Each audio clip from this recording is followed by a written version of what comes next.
Hello guys, solution is the best में आपका स्वागत है। आज मैं आपके साथ डिस्कस करने वाली हूँ BA program first semester history discipline का जो सब्जेक्ट है, जो पेपर 2 और पेपर 3 जो था, तो वो टॉपिक है इसमें कि जो भारत का जो इतिहास है प्रारंभिक काल से लेकर 300 सीई तक का जो काल था, तो ये टॉपिक इसमें बता रखा है। इसमें पूरे ही टॉपिक के मानव का जो भी विकास वगैरह हुआ था कि उत्पत्ति कैसी हुई है मानव जाति की, वो सब इसमें पूरा टॉपिक इसी में ही बता रखा है। और क्या क्या ऐसे संकेत वगैरह मिले थे जिससे हम ये पता लगा सकते हैं कि मानव का इतिहास क्या रहा था। जिसमें फर्स्ट यूनिट है जो मैं आज आपके साथ कवर करवाने वाली हूँ, उसमें से एक इम्पॉर्टेंट क्वेश्चन आएगा कि प्रारंभिक भारतीय इतिहास की व्याख्या करने के लिए जो स्रोत है, एक फर्स्ट यूनिट का है ये, और इसमें से एक क्वेश्चन जो है मैं आपके साथ डिस्कस करने वाली हूँ। अगर आप मेरे चैनल पे नए हैं तो मेरे चैनल को सब्सक्राइब कर दीजिए और बेल आइकन को भी प्रेस कर दीजिएगा ताकि इससे रिलेटेड जो इंपॉर्टेंट क्वेश्चन है मैं आपको प्रोवाइड करवा सकूँ। पहले जान लेते हैं साहित्यिक स्रोत क्या है। कि प्राचीन भारत की जानकारी देने वाली जो साहित्यिक स्रोत है उनमें हम उस समस्त सामग्री को सम्मिलित करते हैं जो भी ग्रंथों के रूप में प्राप्त होते हैं। ऐसी सामग्री को इसमें इन्वॉल्व किया जाता है, ऐसी चीज़ों को इसमें इन्वॉल्व किया जाता है साहित्यिक स्रोतों में, जो हमें ग्रंथों से जो किताबें वगैरह लिखी जाती है, जो ग्रंथ वगैरह लिखे जाते हैं, उनके थ्रू हमें जानकारी प्राप्त होती है। तो इनमें दो भागों में विभाजित किया गया है, धार्मिक और लोक साहित्य। धार्मिक बताया था, लौकिक भी होता है लौकिक साहित्य, और धर्मेत्तर भी साहित्य बोला जाता है इसे। तो धार्मिक साहित्य में क्या बताया गया है, जैसे कि सब लोग जानते हैं कि भारत धर्म प्रधान देश है। प्राचीन भारतीय इतिहास साहित्य का रूप भी धार्मिक ही रहा है, क्योंकि पहले के टाइम पे जो भारतीय साहित्य वगैरह लिखे जाते थे तो वो धार्मिक ही रहा है, क्योंकि वहाँ पे धर्मों के आधार पर ही चीज़ें उसमें लिखी गई थी। और इस साहित्य की विशेषता ये है कि ना ये केवल धार्मिक सिद्धांतों का विवेचन करता है, बल्कि तत्कालीन सामाजिक, आर्थिक, धार्मिक और राजनीतिक परिस्थितियों को भी परिचय इससे मिलता है। इसके अलावा ज़रूरी नहीं है कि इसमें सिर्फ धार्मिक सिद्धांतों को ही जो इन्वॉल्व किया गया है, इसमें सामाजिक रूप से वहाँ की स्थिति कैसी थी, किस टाइम से वो रहा है, कैसा इतिहास रहा है, उनकी आर्थिक रूप से कैसी स्थिति थी, राजनीतिक परिस्थितियाँ वहाँ की कैसी थी, वो सब इसमें बताया गया है। जो इस प्रकार साहित्य इतिहास की महत्वपूर्ण धरोहर बन गई है। संपूर्ण भारतीय धार्मिक साहित्य को प्रमुख 3 भागों में विभाजित किया गया। जैसे कि मैंने बताया था कि धार्मिक 3 पार्ट्स में डिवाइड कर रखे हैं। पहला है वैदिक साहित्य, दूसरा है बौद्ध साहित्य, तीसरा है जैन साहित्य। बौद्ध धर्म, जैन धर्म के बारे में आप लोगों ने पढ़ा होगा, वेदों के बारे में पढ़ा होगा, 4 वेदें जो बताई गई हैं। आगे पढ़ते हैं इसे वैदिक साहित्य में क्या दे रखा है। वैदिक साहित्य है भारत का ही नहीं संसार का सर्वाधिक प्राचीन साहित्य है। सबसे ज़्यादा हम जानते हैं कि वैदिक साहित्य जो है वो है बहुत पुरानी, जो जिसे बोला जाता है प्राचीन साहित्य है। सर्वाधिक मतलब सबसे ज़्यादा पुरानी जो देखा जाए तो वो साहित्य ये है, वैदिक साहित्य जो है। वैदिक साहित्य में भी सर्वाधिक वेदों का है। वेद कितने प्रकार के, मैंने जैसे कि बताया कि 4 प्रकार के वेद होते हैं। पहला है ऋग्वेद, दूसरा है सामवेद, तीसरा है यजुर्वेद, चौथा है अथर्ववेद। आपको ये पॉइंट्स काट देने हैं, इसमें कोई इंपॉर्टेंट नहीं है ज़्यादा, है वो लगेगा डिफ़िकल्ट लगेगा आपको। तो इसमें ये आना है कि ऋग्वेद और अथर्ववेद सबसे ज़्यादा इंपॉर्टेंस इसकी देखी गई है। ऋग्वेद के बारे में भी आपने पढ़ा होगा, अथर्ववेद के बारे में भी पढ़ा होगा, ये जाना होगा, इसके बारे में बहुत ज़्यादा इसका महत्व रहा है। ऋग्वेद सर्वाधिक प्राचीन है, इसमें आर्यों के जीवन की संपूर्ण जानकारी मिलती है। ऋग्वेद में जहाँ तक हम जानते हैं कि आर्यों के बारे में बहुत ज़्यादा इसमें बताया गया है, इसकी जीवन परिचय बताया गया है इसमें कि उनकी लाइफस्टाइल कैसी थी उस टाइम पे, क्योंकि आर्यों के टाइम से ही हमारा जो समाज है उसके बाद आगे बढ़ता गया था, और उनकी जो सामाजिक, आर्थिक और राजनीतिक परिस्थितियाँ हैं उन पर फोकस किया गया है। अथर्ववेद जो है वो आर्यों की जो सांस्कृतिक प्रगति है उनका सजीव चित्रण उसमें किया गया है। संस्कृति वगैरह जो है उनमें सांस्कृतिक प्रगति जो हुई है, जो प्रोग्रेस हुआ है, उसके बारे में इसमें बताया गया है अथर्ववेद में। वेदों के बाद आता है ब्राह्मण ग्रंथ, जो वैदिक मंत्रों का विस्तार से वर्णन करते हैं, क्योंकि ऐसा होता है कि वेदों के बाद क्या आता है, वेदों के बाद आता है ब्राह्मण ग्रंथ, जो वैदिक मंत्रों का भी विस्तार से बहुत ज़्यादा वर्णन इनमें किया गया है। इसमें जो है आर्थिक, राजनीतिक, सामाजिक जीवन का उल्लेख भी इसमें किया गया है। ब्राह्मण ग्रंथों में ऐत्रेय, शतपथ, गोपद, पंचदेश आदि महत्वपूर्ण है। ये कुछ पॉइंट्स हैं, कुछ वर्ड्स हैं, आपको याद ना हो तो एक आधा पॉइंट्स आप याद कर लेना, लिखने में आसानी होगी, क्योंकि धर्मों के इससे रिलेटेड होता है तो बहुत डिफिकल्ट वर्ड्स आते हैं इसमें। तो ये ग्रंथ वगैरह लिखे गए थे पुराने के टाइम पे, शायद आपको ना पता हो इसके बारे में, तो एक आधा वर्ड्स आप इसे लिख सकते हैं, जो ऐतिहासिक सामग्री के रूप में महत्वपूर्ण है। अब नेक्स्ट आता है धार्मिक से रिलेटेड, बता दिया, क्योंकि ये होता है कि हिंदुओं के धार्मिक और सांस्कृतिक जीवन पर भी ये प्रकाश डालते हैं, ब्राह्मण ग्रंथ जो होते हैं। उसके बाद आता है जो साहित्य के बाद क्या आता है, सूत्र आते हैं। सूत्र कौन से, 3 भागों में विभाजित है। सूत्र में क्या है, कल्प सूत्र, ग्रहणय सूत्र और धर्म सूत्र, ये 3 पार्ट्स में डिवाइडेड है, जिसमें वैदिक कालीन यज्ञों का शास्त्रीय वर्गीकरण और विस्तृत वर्गीकरण कल्प सूत्र की विभाग की विशेष सामग्री है इसमें। मतलब कि शास्त्रीय को भी और विस्तृत वर्गीकरण दोनों ही इसमें किया गया है। इसका वर्गीकरण मतलब कि पार्ट्स में डिवाइडेड किया गया है इसे। और गृहस्थ से संबंधित जितने भी संस्कार हैं और जितने भी यज्ञ हैं उसका भी वर्णन इसमें किया गया है गृह सूत्रों में। जैसे कि मैंने ऊपर बताया, कल्प सूत्र, गृह सूत्र और धर्म सूत्र, ये 3 सूत्र हैं। गृह सूत्रों में क्या बताया गया है, गृहस्थ से संबंधित, गृहस्थ मतलब कि घरों से संबंधित, घर में क्या क्या संस्कार वगैरह दिए जाते थे और कुछ ऐसे उसमें बताया गया है इसमें गृह सूत्रों में। और इसमें तत्कालीन सामाजिक जीवन का भी वर्णन किया गया है कि उस टाइम पे सामाजिक स्थिति कैसी थी, सामाजिक जीवन कैसा था, कि महिलाओं को इम्पोर्टेंस दी जाती थी कि नहीं दी जाती थी, वहाँ के कैसे माहौल था, वो सब इसमें बताया गया है।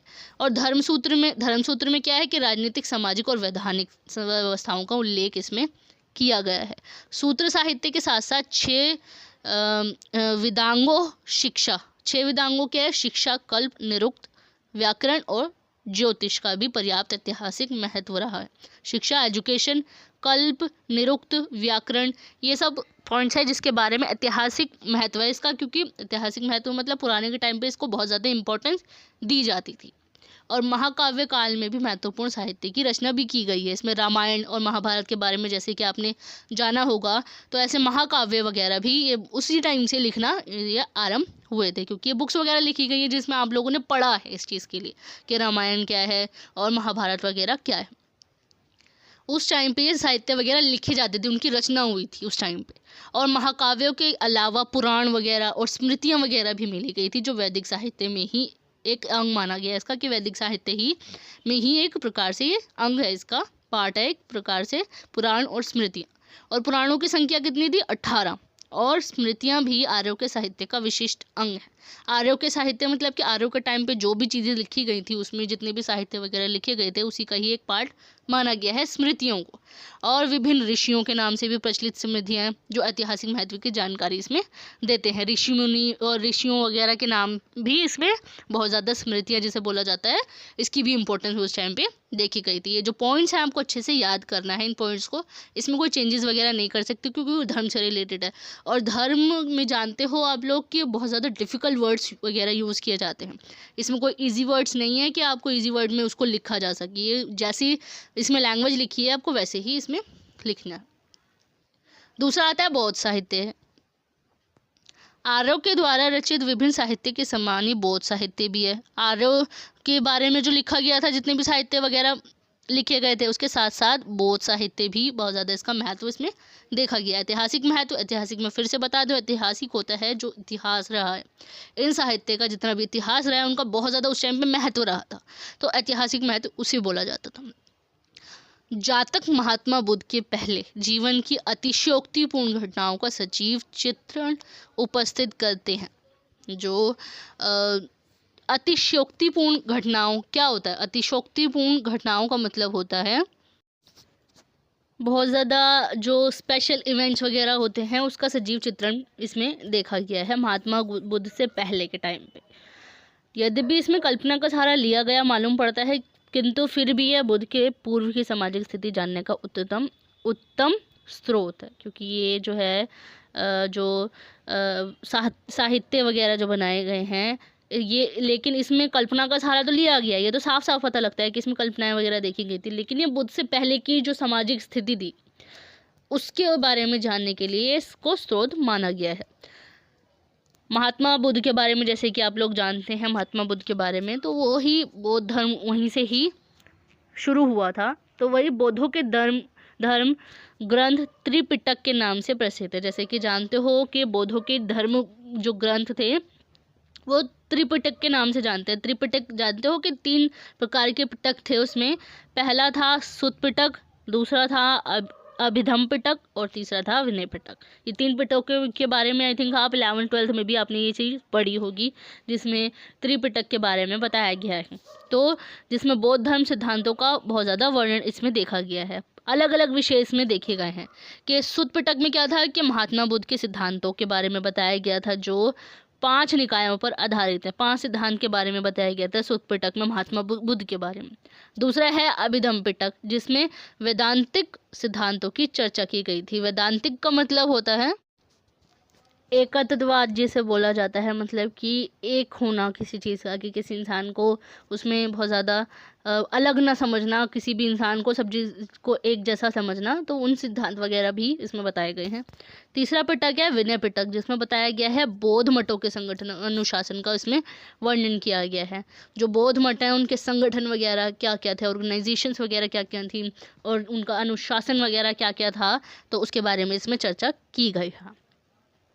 बौद्ध साहित्य में पाली व संस्कृत भाषा में अन्य बहुत सा साहित्य मिलता है। पाली भाषा की जो यूनानी राजा मिलिंद व बौद्ध भिक्षु नागसेन का वार्तालाप है। ये नाम है किसी का, यूनानी राजा मिलिंद, ये नाम है यूनान के राजा मिलिंद और बौद्ध भिक्षु नागसेन। बौद्ध भिक्षु मतलब बौद्धों में जो भिक्षु वगैरह होते हैं, भिक्षु होते हैं मतलब जो दान दक्षिणा वगैरह मांगते हैं, भिक्षु उन्हें बोला जाता है। तो नागसेन उनका नाम है, तो उनके बारे में इसमें बताया गया है बहुत साहित्य में। और इसके अलावा दीपवंश और महावंश के बारे में भी इसमें बताया गया है और भारत के इतिहास पर भी ये प्रभाव डालता है। चंद्रगुप्त मौर्य के बारे में भी बताया गया है। इसमें बहुत से तथ्य हैं जो बौद्ध ग्रंथों से प्राप्त हुए हैं। बौद्ध साहित्य जो है वो संस्कृत भाषा में भी मिला है। जो हीनयान और महायान के बारे में भी इसमें बताया गया है। महावस्तु, ललित विस्तार, बुद्ध चरित्र, मंजूश्री, मूलकल्प आदि संस्कृत के अंग हैं। ये सब चीज़ें हैं बौद्ध साहित्य में प्राप्त हुई है, जिसके थ्रू हमें इतिहास, भारतीय इतिहास पता लगता है धर्मों से रिलेटेड जितने में। तीसरा है जैन धर्म। जैन धर्मों से रिलेटेड जो जैन साहित्य वगैरह लिखे गए थे, तो जैन साहित्य भी बहुत ज़्यादा इसका इतिहास देखा गया है। जैन साहित्य इसलिए भी महत्वपूर्ण है क्योंकि इसमें हमें इतिहास के कुछ ऐसे पक्षों की जानकारी मिलती है जो वैदिक और बौद्ध साहित्य में प्राप्त नहीं है।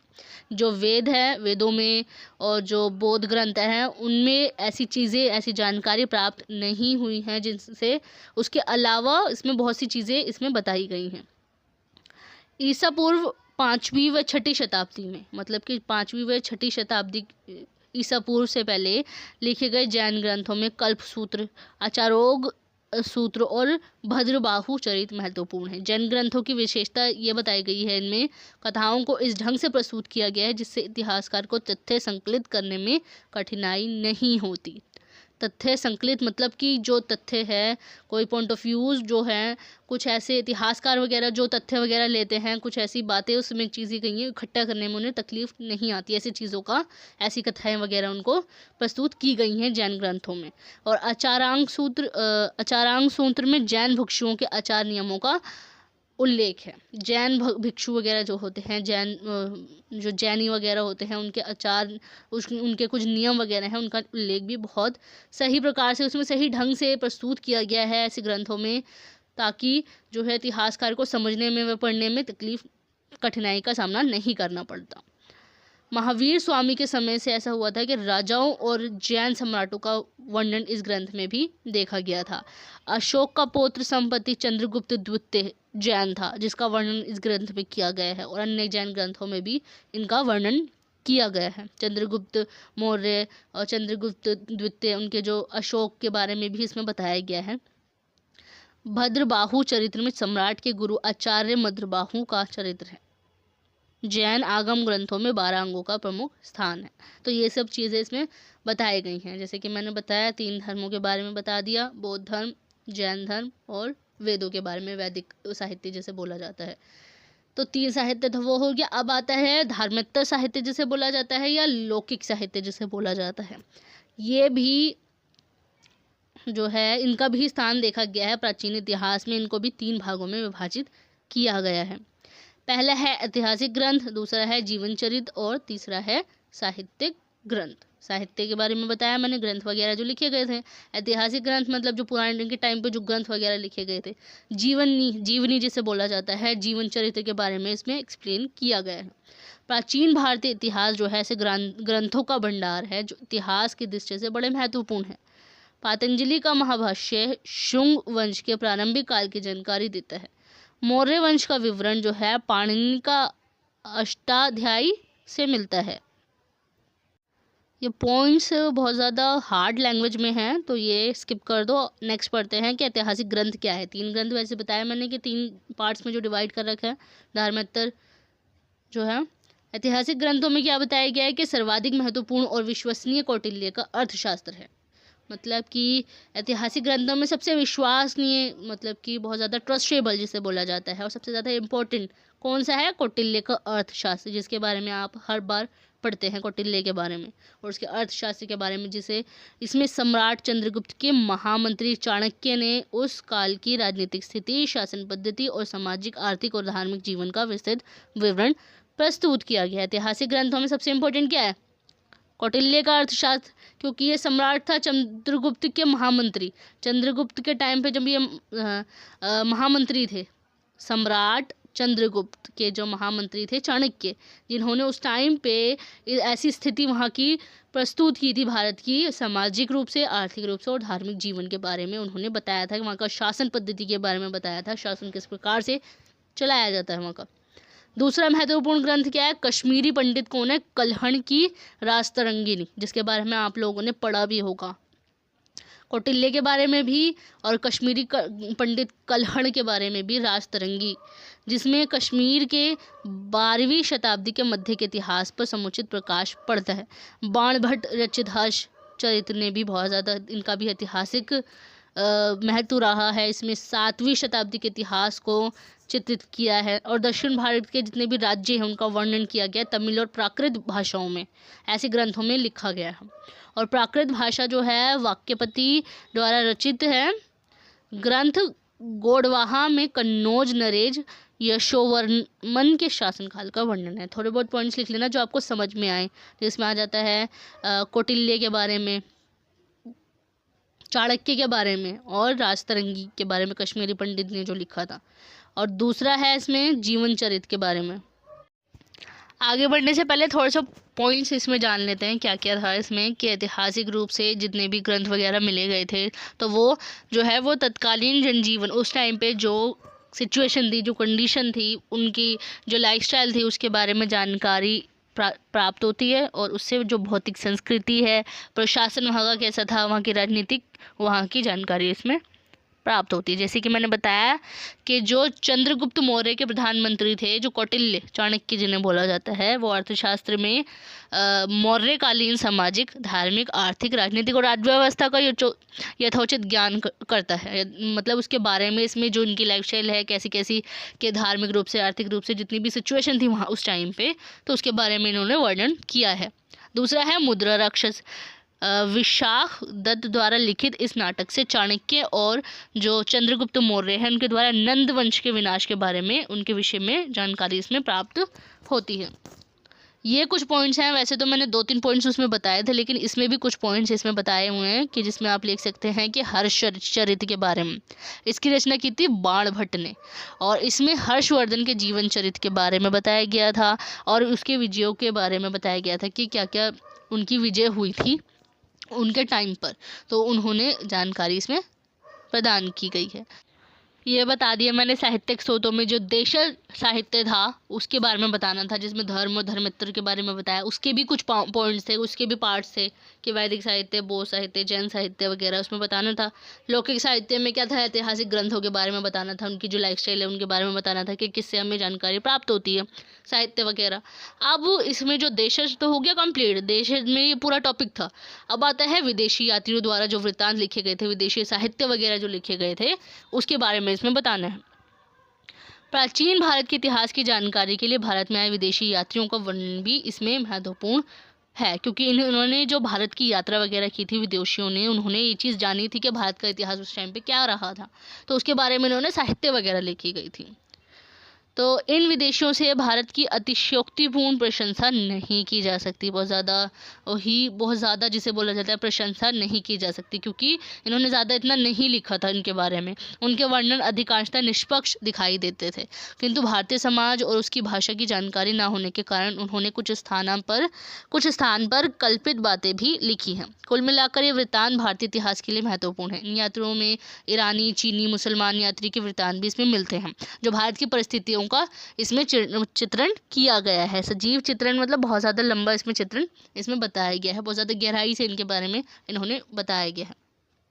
जहाँ क्योंकि ऐसा हुआ था कि जो अंग्रेज़ वगैरह थे, जो विदेशी वगैरह थे, भारतीय समाज के बारे में और वहाँ की भाषा के बारे में उनको ज़्यादा नॉलेज नहीं थी, तो उनकी वजह से उन्होंने कुछ ऐसी जो कल्पना करके उन्होंने उसके बारे में लिखा था भारत के बारे में, वहाँ की भारत की जो परिस्थिति थी उनका चित्रण इसमें किया गया है। फर्स्ट पॉइंट है ईरानी यात्रा। ईरानी यात्रा क्या थी कि जब भारत की समृद्धि की चर्चा हुई थी, पश्चिमी देशों में भी बहुत ज़्यादा हुई थी, तो ईरान के राजा ने 6ठी शताब्दी से पहले उसके प्रारंभ में स्काइलैक्स नाम का जो एक विद्वान था, उन्होंने भारत भेजा था। किसको? ईरान के राजा ने एक विद्वान को भेजा था। विद्वान का नाम है स्काइलैक्स, ताकि वो भारत की स्थिति को जान सके। उसने सेना सहित भारत आकर यहाँ की भौगोलिक स्थिति का भी अध्ययन उन्होंने किया था। उसका भारत वृत्तांत बड़ा रोचक है। इतना ही, ईरान के सम्राट डैरियम ने भी भारत के बारे में लेख लिखे हैं। इन लेखों से भारत व ईरान के संबंधों पर प्रकाश पड़ता है। भारतवासियों की युद्ध कला का, यहाँ की खेती का भी वर्णन उनमें लिखा गया है। और ईरान के जो राजवैद्य टेशियस ने भी भारत का वर्णन किया है, किंतु विश्वसनीय नहीं है। इसमें यह बताया गया है कि ऐसा हुआ था, उस टाइम पे भारत की समृद्धि देखी गई थी कि कैसा समृद्ध हो रहा था भारत, उस टाइम पे डेवलप हो ही जा रहा था, तो उसकी पश्चिमी देशों में भी बहुत ज़्यादा प्रशंसा की जा रही थी। तो उस टाइम पे जो 6ठी शताब्दी की स्टार्टिंग में स्काइलैक्स नामक एक विद्वान थे, जिनको भेजा था किसने? ईरान के राजा ने। तो उन्होंने सेना के साथ भारत आए वो, और उन्होंने भारत की जो भौगोलिक स्थिति थी, उनकी जो लाइफस्टाइल थी लोगों की, वो देखना आरंभ किया था। उन्होंने जाना था इस चीज़ के बारे में, ताकि वो राजा को बता सके। अपने वृत्तांत में उन्होंने बहुत ज़्यादा अपना जो चित्रण उसमें किया था। यहाँ तक कि इसमें ईरान के सम्राट भी आए थे, जो डैरियम जिनका नाम है ईरान के सम्राट का, तो वो उन्होंने भी भारत के बारे में बहुत ज़्यादा इन्होंने लिखा था। भारत और ईरान के संबंधों पर भी प्रकाश इसमें पड़ता है, क्योंकि इन्होंने जब भारत के बारे में, भारत की स्थिति को देखा, उन्होंने ये जाना कि भारत और ईरान के संबंध किस प्रकार से हैं, उनके बारे में बताया। और भारतवासियों की युद्ध कला का, यहाँ की खेती का भी इसमें वर्णन इसमें किया गया था। दूसरा है यूनानी यात्रा। सिकंदर के साथ आए विद्वानों के भारत वर्णन अधिक विश्वसनीय व उपयोगी है। इसमें निरयाकस नामक एक जन सेनापति था। दूसरा विद्वान सहनाविक एरिस्टोबुलस था, जिसने अपनी वृद्धावस्था में अपनी यात्रा का वर्णन लिखा था। इसमें जो यूनानी लोग थे, उन्होंने भी यात्रा की थी भारत की। उसमें भी अपने टाइम पे इनका नाम क्या था?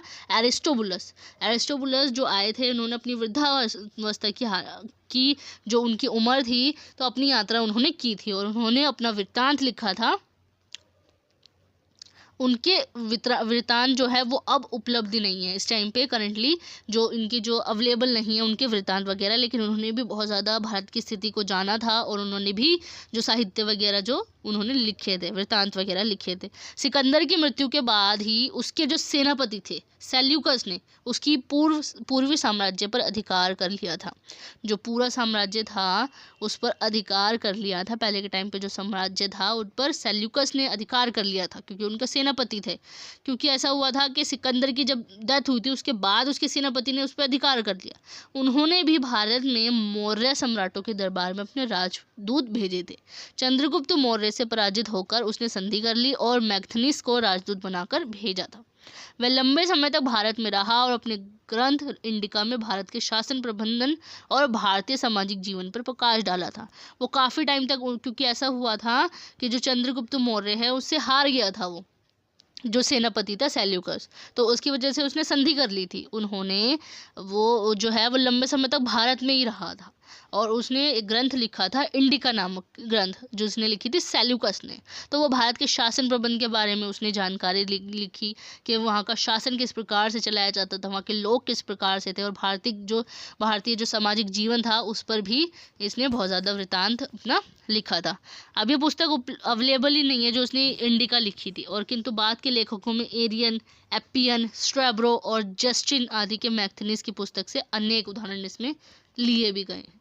और टॉलमी ने भारत का भूगोल तथा फिलिपनी ने पशुओं व प्लिनी ने पशुओं व वनस्पति का वर्णन इसमें किया गया था। टॉलमी एक नाम है, उन्होंने भी भारत की भौगोलिक स्थिति और पशुओं वगैरह के बारे में और वनस्पति के बारे में इसमें बताया गया था। यूनानी है, ये यूनानी यात्री है एक, जिसने इसके बारे में जाना था। चीनी यात्री अब आए। जो अशोक है, अशोक ने बौद्ध धर्म के प्रचार के लिए अनेक धर्म प्रचारक मध्य एशिया में भेजे थे। यहाँ से भारतीय संस्कृति और बौद्ध धर्म का प्रचार किया था और संपूर्ण चीन में हो गया था, और चीनी लोग जो थे वो भारत को बड़े आदर से धर्मभूमि समझने लगे थे। ऐसा हुआ था कि जो अशोक है उन्होंने बौद्ध धर्म के प्रचार के लिए बहुत ज़्यादा धर्म प्रचारक मध्य एशिया में भेजे गए थे। धर्म प्रचारक मतलब मध्य एशिया मतलब कि उसी एरिया में जहाँ पे चीनी वगैरह रहते हैं, तो उस एरिया में काफ़ी अपने धर्म प्रचारक भेजे थे अशोक ने अपने बौद्ध धर्म को आगे फैलाने के लिए। तो इसीलिए भारतीय संस्कृति और बौद्ध धर्म का प्रचार भी बहुत ज़्यादा चीन में होने लगा था। तो जिसकी वजह से जो चीनी लोग थे उन्होंने भारत को भी बड़े आदर से धर्मभूमि समझने लगा था कि वहाँ पे बहुत सारे विभिन्न धर्मों के लोग वहाँ पे रहते हैं। अपनी धार्मिक जिज्ञासा को शांत करने के लिए और बौद्ध धर्म के जो साहित्य है उसका अध्ययन करने के लिए बहुत सारे जो चीनी यात्री थे वो भारत आए थे। अपनी धार्मिक जिज्ञासा मतलब कि क्यूरियोसिटी थी, वो जानने के लिए उत्सुक थे इस चीज़ के लिए कि उनको कम करने के लिए और बौद्ध साहित्य के बारे में जानने के लिए बहुत सारे जो चीनी थे वो भारत भी आए। वो बहुत टाइम तक यहाँ पे रहे और उनका जो वृत्तांत था धार्मिक था, लेकिन उनमें तत्कालीन सामाजिक और राजनीतिक स्थिति भी इन्वॉल्व हुई थी। फाहियान के द्वारा चंद्रगुप्त द्वितीय के काल के भारत का वर्णन भी हुआ है। चीनी यात्री में सबसे ज़्यादा इम्पोर्टेंट कौन थे? फाहियान, वेनसांग और इत्सिंग। ये तीन जो थे वो चीनी लोग थे जिन्होंने चंद्रगुप्त द्वितीय के काल में के जो भारत का वर्णन चित्रण उसमें किया था, और धार्मिक वर्णन तक अपने को सीमित रखता है। फिर भी उसके वृत्तांत का पर्याप्त ऐतिहासिक महत्व है, क्योंकि धार्मिक वर्णन जो है अपने तक लिमिट एक तय कर दी गई थी उसमें कि एक लिमिट्स होती है एक प्रकार से धार्मिक रूप से जो भी एक्सप्लेनेशन होती है, जो भी वर्णन किया जाता है। तो फिर भी उसका जो वृत्तांत था बहुत ज़्यादा ऐतिहासिक महत्व उसका रहा था। उन्होंने जो वेनसांग सम्राट जो थे उन्होंने हर्ष के काल में भारत आया था और लंबे समय तक भारत में भी रहा था। सम्राट हर्ष के काल में भारत आया था।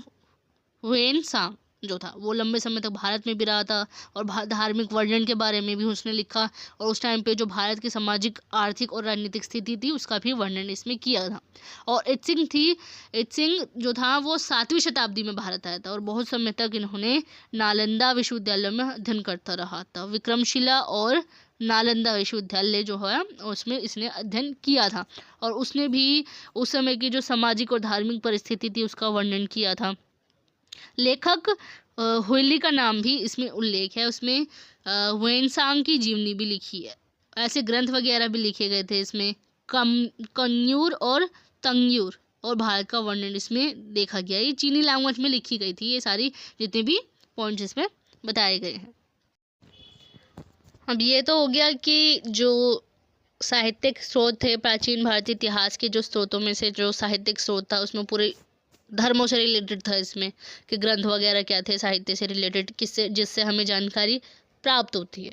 अब आता है पुरातत्व संबंधी स्रोत, जिसे बोला जाता है पुरातात्विक स्रोत, जिसमें शिलालेख के थ्रू, लेखों के ज़रिए, सिक्कों के ज़रिए, स्मारक वगैरह, कुछ ऐसे अवशेष वगैरह मिले थे, कुछ खुदाई वगैरह से जो प्राप्त सामग्री वगैरह मिली थी, तो उससे पता लग सकता है कि मानव का इतिहास क्या रहा था। तो जान लेते हैं क्या है इसमें कि प्राचीन भारतीय इतिहास के अध्ययन में पुरातत्व संबंधी सामग्री ने बड़ी सहायता की है। वास्तव में वैज्ञानिक इतिहास लेखन में पुरातत्व सामग्री ने महत्वपूर्ण योगदान दिया है। पुरातत्व स्वयं एक स्वतंत्र अनुशासन बन गया है, जहाँ साहित्य सामग्री मौन है या अस्पष्ट है, जहाँ पुरातत्व सामग्री सहायक होती है।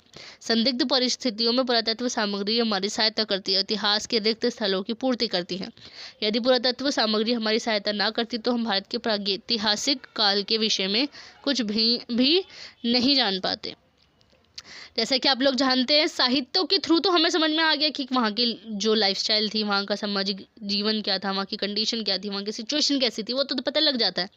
मगर पुरातात्विक जैसे कि मैंने बताया कि पुरानी चीज़ों से जो भी चीज़ें हमें मिलती हैं, खुदाई वगैरह से जो भी चीज़ें मिलती हैं, उसके थ्रू हमें पता लगता है। कोई चीज़ें हमें क्लियर होती है और कोई चीज़ें हमें क्लियर नहीं होती उनसे। लेकिन अगर कोई ऐसी सिचुएशन आ जाती है, कोई ऐसी क्रिटिकल सिचुएशन आ जाती है जिसमें हमें नहीं पता लग पाता कि पूरा इतिहास क्या रहा था, तो ये जो हमारी चीज़ें हैं, पुरातात्विक स्रोत हैं, इससे ही हमें जान पड़ता है कि क्या क्या इतिहास रहा है। अगर ये हमें मदद नहीं करती तो शायद हम जो है वो प्रागैतिहासिक काल के बारे में नहीं जान पाते। प्रागैतिहासिक काल मतलब कि उस टाइम पे जो इतिहास रहा था उसकी प्रगति के बारे में हम नहीं जान पाते, वो काल के बारे में नहीं जान पाते। तो पुरातात्विक संबंधी जो सामग्री है वो उसको 4 भागों में बांटा गया है। खुदाई से प्राप्त सामग्री, अभिलेख, स्मारक और मुद्राएं। खुदाई से प्राप्त सामग्री क्या है कि विभिन्न क्षेत्रों में खुदाई की गई थी और प्राचीन कालीन नगर वगैरह भी बने हुए थे और भवन, मंदिर और अन्य जो अनेक किले वगैरह थे, उनका खंडहर प्रचुर मात्रा में प्राप्त हुआ है। खंडहर मतलब कि खंडर जिसे बोला जाता है, एक प्रकार से बिल्कुल पुराना, बिल्कुल सुनसान जिसे बोला जाता है। भवन, मंदिर वगैरह वहाँ पे मिले गए हैं, खुदाई से ये पता लगा है। इससे प्राचीन इतिहास के बारे में भी बहुत ज़्यादा जानकारी इसमें प्राप्त होती है। कुछ जो हमारे इतिहास के अनेक धुंधले पृष्ठ स्पष्ट होकर सामने आए हैं, तिथियां स्पष्ट हुई हैं और अनेक बिखरे तथ्यों को क्रमबद्ध किया जा सकता है। मोहनजोदड़ो और हड़प्पा के बारे में भी आप लोगों ने पढ़ा होगा कि उसमें नगर वगैरह भी बहुत सारे निकले थे, भवन वगैरह भी निकले थे, मनुष्य के शरीर वगैरह भी निकले थे, जो स्केलेटन जो होते हैं, हड्डियाँ वगैरह जो होती हैं, पशुओं के ढांचे वगैरह, देवताओं की जो मूर्तियां हैं, बर्तन, औजार, सड़कें, स्नानागार आदि अनेक वस्तुएं प्राप्त हुई हैं। हड़प्पे की खुदाई से भी और मोहनजोदड़ो के बारे में भी, जैसे कि आप सब लोग जानते हैं इसके बारे में, हड़प्पा और मोहनजोदड़ो के बारे में 11th और 12th में भी बहुत ज़्यादा पढ़ा था इसके बारे में। और इनसे 5000 वर्ष पहले सिंधु घाटी सभ्यता के बारे में भी पढ़ा था हमने। जैसे तक्षशिला की खुदाई से ये पता लगा है कि कुषाण वंश के कालक्रम की संदिग्धता दूर हो गई। मतलब कि तक्षशिला की खुदाई से, जब तक्षशिला एक जगह का नाम है जहाँ पे खुदाई की गई थी, वहाँ पे कुषाण के टाइम पे जो उनका जो वंश वगैरह थे, उनके वंश के काल के बारे में इसमें बहुत ज़्यादा बताया गया है। और सांची की खुदाई में सांची के खुदाई में भी सांची के स्तूप वगैरह जो निकले गए थे उससे भी पता लगा था। बौद्ध और जैन धर्मों के उत्थान मतलब कि जो उनका उदय हुआ था और उनका पतन किस प्रकार से हुआ, तो उनके इतिहास के बारे में भी इससे पता लगता है। सांची के स्तूप वगैरह भी जिसके बारे में पढ़ा हुआ था। और इस प्रकार जो है सारनाथ से प्राप्त अवशेष बौद्ध धर्म के संबंध में भी जानकारी प्राप्त होती है। सारनाथ में भी खुदाई वगैरह की गई थी, उस पर अवशेष वगैरह मिले थे बौद्ध धर्म के संबंध में भी। वो बहुत ज़्यादा बुद्धों के टाइम पे क्या क्या होता था वहाँ पे, तो उससे भी जानकारी हमें मिलती है। इसकी खुदाई से प्राप्त सामग्री पर आधारित है। क्या है, भारतीय इतिहास का ज़्यादातर अलिखित भाग जो है, जो लिखा हुआ नहीं है, जो साहित्य वगैरह में नहीं बताया गया, वो भी खुदाई से हमें पता लगता है और उसे इसी आधार पर लिपिबद्ध किया गया है। मतलब उसको कन्वर्ट किया गया है, उसमें चेंजेस किए गए हैं, मतलब कि कन्वर्ट किया है दूसरी लैंग्वेज में उसको समझने के लिए। अब आता है अभिलेख। अभिलेख में क्या है कि राजनीतिक इतिहास के पुनर्निर्माण में अभिलेख भी मिला है, उसका भी बहुत ज़्यादा इम्पोर्टेंस देखा गया है। अनेक कड़ियों को जोड़ने में बहुत ज़्यादा, जो भी अनक्लियर चीज़ें थी उनको भी जानने में भी मदद मिली है और अभिलेखों के माध्यम से उस जानकारी को परिशोधन भी किया है जो उन्हें अन्य साधनों से प्राप्त हुए। इतिहास जानने का सोच सर्वाधिक विश्वसनीय है। इनकी प्रामाणिकता पर संदेह नहीं किया जा सकता क्योंकि वह धातुओं और पत्थरों पर अंकित है। अभिलेख या जिसे बोला जाए शिलालेख जिसे बोला जाता है, वो पत्थरों वगैरह में जो भी चीज़ें एक दूसरे को जानने के लिए, एक दूसरे की बातें समझने के लिए वो पत्थरों पे लिखा जाता था, वो चीज़ें उनको लिखा जाता था और पत्थरों वगैरह से ही जानकारी प्राप्त होती है। उसमें जो भी वर्ड्स लिखे गए थे इसमें जानकारी इसमें मिलती है। धातु वगैरह जिसे बोला जाता है, तो उस पर चीज़ें लिखा करते थे वहाँ के लोग एक दूसरे की भाषा को जानने के लिए, जो एक दूसरे से बोला जाता है। और ये अभिलेख है वो पत्थर की शिलाओं स्तंभों, ताम्रपत्रों, मूर्तियों और गुहाओं व भवनों की दीवारों पर खुदे हुए हैं। अभिलेख वगैरह जो हैं पत्थर की शिलाओं मतलब कि जो भी भवन वगैरह देखे गए हैं, स्तंभ वगैरह, भवन, जो भी दीवार वगैरह खड़ी होती है भवन वगैरह की दीवारों पे भी खुदाई की गई है। इससे पता लगता है जो शिलालेख वगैरह जो गुदवाए गए हैं, खुदे गए हैं मतलब कि गुदवाना नहीं होता कि एक प्रकार से देखा जाता है भवनों में खुदाई की जाती है, उसमें लिखा जाता है इसके थ्रू ताकि वो समझ सके एक दूसरे की भाषा। और इन अभिलेखों में बहुत सारी भाषाएं इसमें प्राप्त हुई है, इसका यूज़ किया गया है बहुत सारी भाषाओं का। यह अभिलेख थे उन लोगों की भाषा का प्रयोग किया गया है इसमें कि देश के विभिन्न स्थानों से प्राप्त होने वाले जो अभिलेख हैं उनकी भाषा अलग अलग है। संस्कृत, पाली, तमिल, तेलुगु, मलयालम, अलग अलग भाषाएं उनमें बोली गई हैं। अधिकांश अभिलेख जो है उनमें लिपि भाषा सबसे ज़्यादा बोली गई है। लिपि ब्राह्मणी है जो देवनागरी और उत्तर भारत के अन्य लिपियों की जाननी है। देवनागरी लिपि जो है उसके बारे में बताया गया है। देवनागरी लिपि बहुत सारी लिपियों के बारे में बताया गया है। देवनागरी जिसमें इम्पोर्टेंट है सबसे ज़्यादा इसमें देखा गया। और इसके साथ ही अनेक अभिलेख खरोष्टी लिपि के बारे में भी इसमें देखा गया। लिपि तो बहुत सारी अलग अलग लैंग्वेजेस होती हैं इनकी, खरोष्टी लिपि हो गई, देवनागरी लिपि हो गई, और इसीलिए जो खरोष्टी लिपि है वो दाहिने से बाहिने और लिखी जाती थी और भारत के उत्तर पश्चिमी में बहुत ज़्यादा प्रचलित थी। उत्तर पश्चिमी मतलब कि जो नॉर्थ की साइड पे जो होता है, नॉर्थ और वेस्ट की साइड में, जो बहुत ज़्यादा नॉर्थ वेस्ट की साइड में ये देखा गया था, इसकी बहुत ज़्यादा प्रचलित थी ये लिपि। भारत में प्राप्त होने वाले जो अभिलेख थे उनमें गुहालेख, शिलालेख, स्तंभलेख, ताम्रपत्र लेख हमें 4 भागों में विभाजित किया जा सकता है। अभिलेख वगैरह जो लिखे गए थे, गुहालेख, शिलालेख, स्तंभलेख और ताम्रपत्र लेख, ये अलग अलग लेख लिखे जाते थे अलग अलग जगहों पे। शिलालेख, स्तंभलेख मतलब जो स्तंभ मतलब कि जो खंबे वगैरह होते थे उन पे लिखे जाते थे। तो ऐसी चीज़ें थी, उनको 4 भागों में विभाजित किया जाता था। जो ज़्यादातर लेख जो थे वो दान पत्रों में, महत्वपूर्ण घटनाओं के स्मारकों के रूप में और राजाओं और विजेताओं की प्रशस्तियों के रूप में भी देखा गया है। बहुत ज़्यादा लेख जो लिखे जाते थे, इनके माध्यम से ये मिलता है हमें कि जो भारत की जो सामाजिक और आर्थिक, राजनीतिक, सांस्कृतिक और धार्मिक व्यवस्थाएं थी, क्या क्या अरेंजमेंट्स वगैरह करी जाती थी, इस रूप में उनकी बारी जानकारी हमें मिलती है इससे। साथ ही साथ प्राप्त अभिलेखों से सम्राटों की वंशावली, शासनकाल और उनके साम्राज्य विस्तार की जानकारी भी हमें इससे मिलती है। इससे क्योंकि यह होता था कि जो उनका शासन किस प्रकार से चलता था उसके बारे में भी इसमें बताया गया है। इसमें है तीसरी के स्मारक वगैरह। स्मारक मतलब कि जो अभिलेखों के माध्यम से भारतीय इतिहास के बारे में पता लगा, उसी प्रकार से स्मारकों के द्वारा भी इसे उनकी जो सांस्कृतिक और धार्मिक जीवन है उनके बारे में भी पता लगा था। स्मारकों में क्या क्या आता है कि भवन, मूर्तियाँ, कलाकृतियाँ, स्तूप, मठ, विहार, चैत्य, मंदिर व चित्रकारी, ये सब चीज़ें उसमें देखी गई थी। कलाकृतियाँ मतलब कि जो पेंटिंग्स वगैरह उस टाइम पे की जाती थी, जो चित्रकारियाँ की जाती थी, जो भी चित्र वगैरह बनाए जाते थे एक दूसरे की भाषा समझने के लिए, भवनों वगैरह जो बनाए जाते थे वो स्मारकों में इन्वॉल्व होते थे। तो अध्ययन की दृष्टि से अगर देखा जाए तो इन्हीं देशीय स्मारकों और विदेशी स्मारकों में विभाजित किया जा सकता है। देशीय स्मारकों में क्या आ सकता है कि तक्षशिला, मथुरा, कोसम, सारनाथ, पाटलिपुत्र, राजगिरी, झांसी, नालंदा आदि स्थानों पर मौजूद है।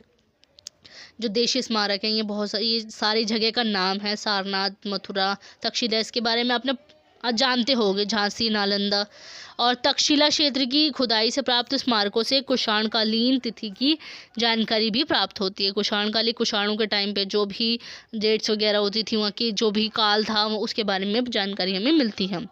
इसी प्रकार से हड़प्पा और मोहनजोदड़ो के बारे में भी वहाँ पे भी खुदाई हुई थी, तो सिंधु घाटी की 5 वर्ष पुरानी जो सभ्यता थी उसके बारे में भी हमें जानकारी मिलती है। सभ्यता मतलब कि वहाँ के लोग किस प्रकार से रहते थे। ये जितने भी स्मारक वगैरह मिले थे हमें हड़प्पा और मोहनजोदड़ो में जब खुदाई की गई थी तो उनकी भी जानकारी इसमें मिलती थी।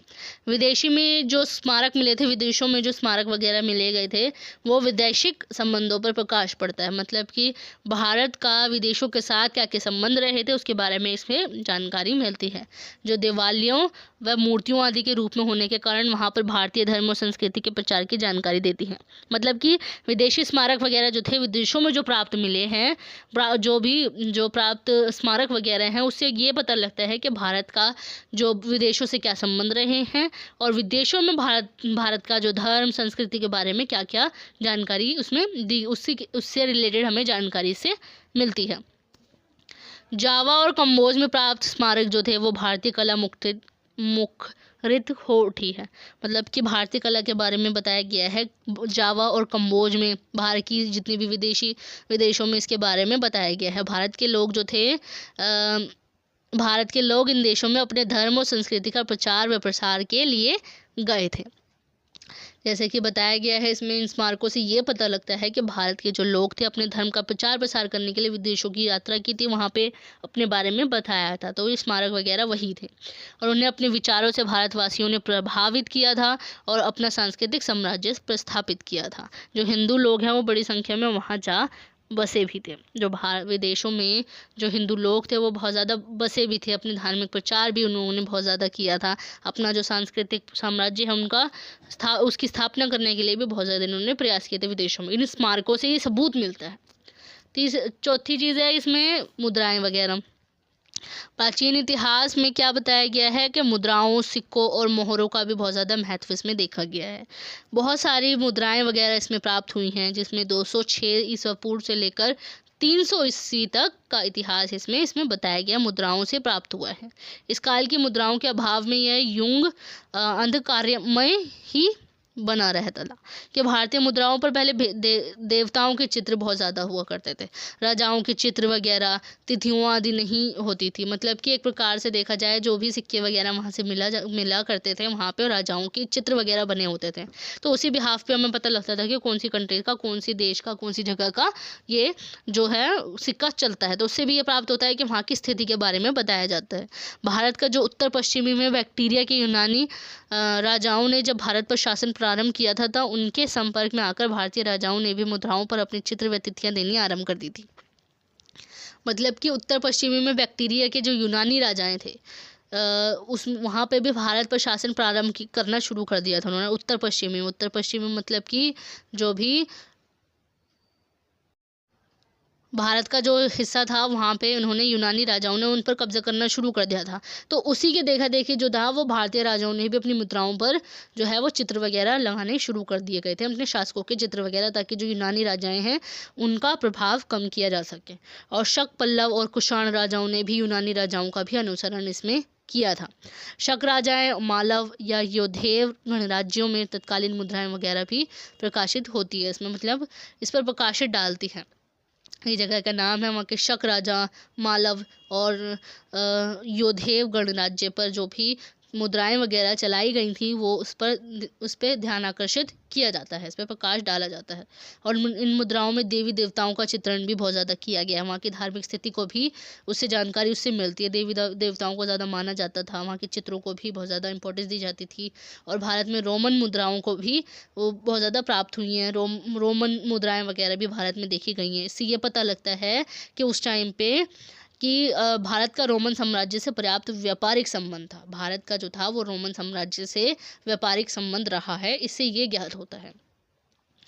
अब आता है उत्तर प्रदेश के आजमगढ़ जिले में 111 तांबे की मुद्राएं वगैरह मिली गई हैं। तांबे के सिक्के वगैरह जो होते हैं, मुद्राएं वगैरह जिन्हें बोला जाता है।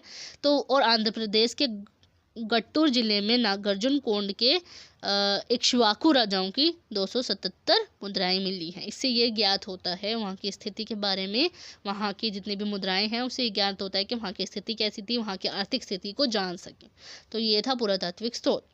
पहले बताया मैंने साहित्यिक स्रोत के बारे में, दूसरा बताया मैंने पुरातात्विक स्रोतों के बारे में। पुरातात्विक स्रोतों में पुरातात्विक स्रोत और साहित्यिक स्रोतों में एक क्वेश्चन आ सकता है इम्पोर्टेंट, कि जो प्राचीन भारतीय इतिहास है या प्रारंभिक भारतीय इतिहास है, मतलब कि भारतीय इतिहास मतलब कि स्टार्टिंग जब हुई थी मानव जाति का, जब उत्पत्ति हुई थी, तो वहाँ का भारत का इतिहास क्या रहा था। तो उससे हमें पता लगता है, पहला है पुरातात्विक, दूसरा है साहित्यिक। तो इससे हमें ये ज्ञात होता है कि क्या क्या जो भारत का इतिहास उस टाइम पे आर्थिक सामाजिक रूप से क्या क्या स्थिति वहाँ की रही थी वो बताना है इसमें। तो इसमें एक इम्पॉर्टेंट क्वेश्चन बन सकता है कि प्रारंभिक भारतीय इतिहास के स्रोतों की विवेचना कीजिए। फर्स्ट क्वेश्चन इंपॉर्टेंट है, ये आप कर सकते हैं। Thanks for watching my video.